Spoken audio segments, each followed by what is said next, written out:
Lord's Prayer. The story continues with the rest of the Sermon on the Mount, so it's an epic one.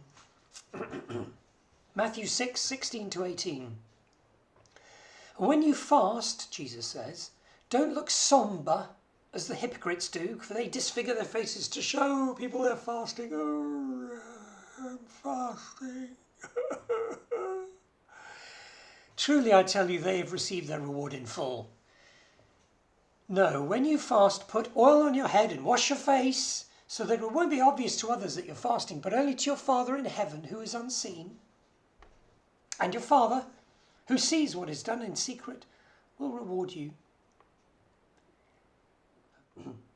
Remember, Jesus was always poking fun at the religious leaders of the day because they liked to perform. And here Jesus is talking about fasting. It could mean any part of our walk with God. Don't parade it about. Don't show everyone what you're up to. Keep it simple. Incidentally, fasting is a good discipline, but you also have to do it wisely. I remember fasting once and then having a very energetic day and feeling faint at the end of it. And I had to have a day off work, which wasn't great because my boss rumbled the next day that something was amiss.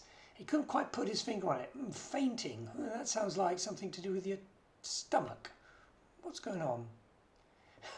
So I couldn't really hide it easily. Some people fast for a month before Easter at Lent, or they give up certain foods.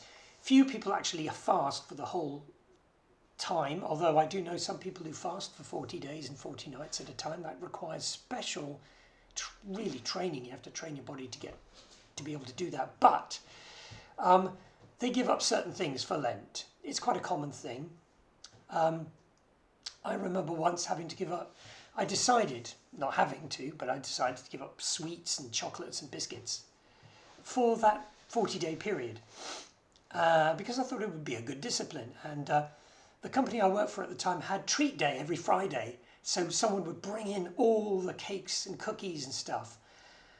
And I had to make myself scarce at those moments. It was pretty tough. I admit I do struggle fasting food.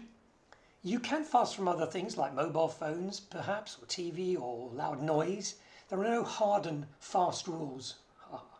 But if you do fast from food, it's wise to take advice, especially if you're not used to it, and especially if you have a medical condition. A friend of mine recently said that fasting should not be a burden. The hunger should remind you of God's love and faithfulness and therefore draw you closer to Him, and it should be a joyful experience. That's a challenge.